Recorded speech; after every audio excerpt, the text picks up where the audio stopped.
Ya, assalamualaikum warahmatullahi wabarakatuh. Nama saya Bapak Haji Diat. Usia saya 60 tahun.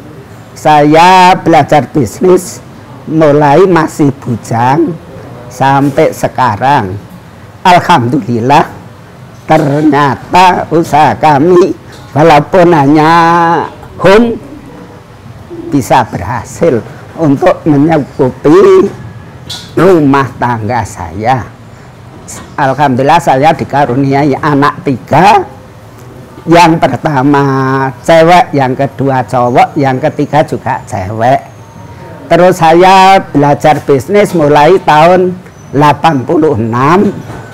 Terus saya juga mengalami jatuh bangun. Terus itu saya mulai bangkit tahun 90-an. Saya mulai bangkit. Alhamdulillah, pembeli mulai datang kemari. Terus itu saya tahun 2000 ke atas ya, mulai alhamdulillah tamu-tamu saya mulai agak banyak. Terus pendapatan penjualan setiap hari kalau liburan ya bisa 500 dus lebih sedikit. Karyawan saya juga 8, sering 7 ya pernah 10, karena saya itu sebagai perusahaan kecil-kecilan hanyalah home. Jadi saya nggak begitu menggunakan karyawan banyak karena rumahnya juga kecil.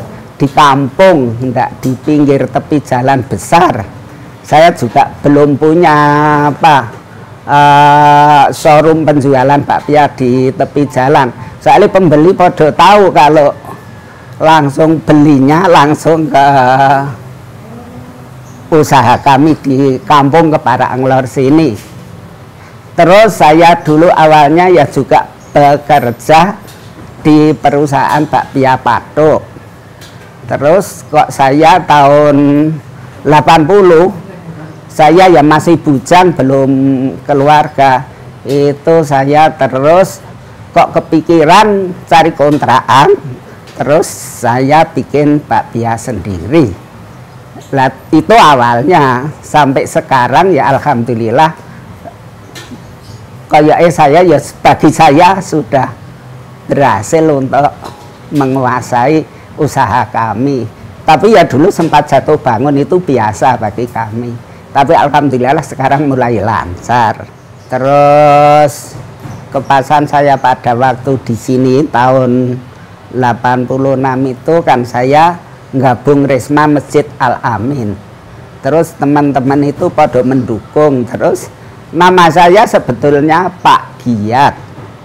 Terus teman-teman itu membikinkan nama karena yang membikinkan nama itu orang luar Jawa, lidahnya agak telo lah, terus dibikin D, jadi Diat, Bapak Diat gitu. Terus teman-teman dari Risma itu ya setiap hari ya kalau bahasa sekarang memberi support apa-apa itu ya. Jadi kita ya walaupun jatuh ada isu macam-macam, tapi saya tetap berjalan. Saya sempat juga sepi, sempat keliling-keliling lah, keliling nganter ke toko-toko itu maksudnya keliling. Terus setelah 90-an itu saya berhenti keliling, terus saya berusaha mengiklankan sama teman-teman itu. Setelah itu alhamdulillah tamu-tamu pada datang beli ya, walaupun dikit demi sedikit. Mulai ramai itu ya tahun 2000-an itu baru mulai bangkit orang-orang luar. Tapi dulu orang mau beli itu ya juga saya dulu suruh ngicipin karena ketakutan kalau minyaknya beracun. Padahal sini kan enggak model gorengan. Kalau model gorengan kan bisa minyaknya diulang-ulang untuk menggoreng lagi. Nek sini enggak, langsung jadi untuk bikin kumbunya. Misalnya kumbu itu isinya dari kacang hijau dimasak Ya dikasih minyak, dikasih gula, terus dibumbuin sama vanili gitu. Seperti kulitnya juga seperti gitu. Itu nek bakpia modelnya gitu. Kalau saya produk bakpia juga nggak mau pakai minyak yang sembarangan, saya harus pakainya minyak Delvico yang segelan. Nek ndak segelan aja saya juga nggak mau, karena kalau nggak segelan itu juga risiko. Mungkin dicampuri minyak sawit yang curah atau gimana itu yang saya pakai anu kan bisa. Kalau segel dari pabrik itu kelihatannya kok memang betul-betul minyak yang murni, maksudnya itu jernih, bebas dari minyak sawit yang curah gitu aja. Ya, selamat datang di Bakpia Pak Diat. Untuk sekarang ini kita berada di bagian produksi. Di bagian produksi ini sendiri terbagi menjadi 5 bagian mungkin. Pertama untuk proses pengumbuan. Proses pengumbuan itu proses pengerebusan kacang hijau sampai menjadi kumbu. Proses pengerebusan ini yaitu untuk mengurangi kadar air di dalam kacang hijau itu sendiri. Selanjutnya proses yang kedua itu pembuatan adonan kulit. Pembuatan adonan kulit ini bahan-bahannya meliputi tepung terigu, sedikit air, sedikit garam, dan itu diaduk hingga rata. Untuk selanjutnya setelah adonan kulit itu dibuat, selanjutnya pembentukan kulit. Pembentukan kulit itu nanti adonan yang tadi sudah digabung-gabung itu dipotong-potong menjadi kecil-kecil, dan nanti untuk proses pembungkusan. Selanjutnya untuk proses pembungkusannya sendiri itu nanti penggabungan antara kulit dan isi kumbu yang tadi proses awal sudah dimasak. Setelah proses pembungkusan selesai, masuk ke proses pemanggangan atau pengovenan. Pengovenan sendiri itu sendiri mencapai kisaran 15 menit sampai 25 menitan. Itu dibolak-balik isi bakpianya sampai matang. Selanjutnya untuk karyawan di sini di bagian produksi sendiri mencapai 8 orang. 8 orang ini fungsinya masing-masing. Ada bagian pembungkusan, kulit, kumbu, dan oven. Untuk perharinya kita bisa mencapai produksi kisaran 100 dus. Untuk satu dusnya sendiri itu terdiri mencapai 20 biji bakpia. Selain kacang hijau, bakpia Pak Diat itu ada 2 macam rasa lagi, yaitu keju dan coklat.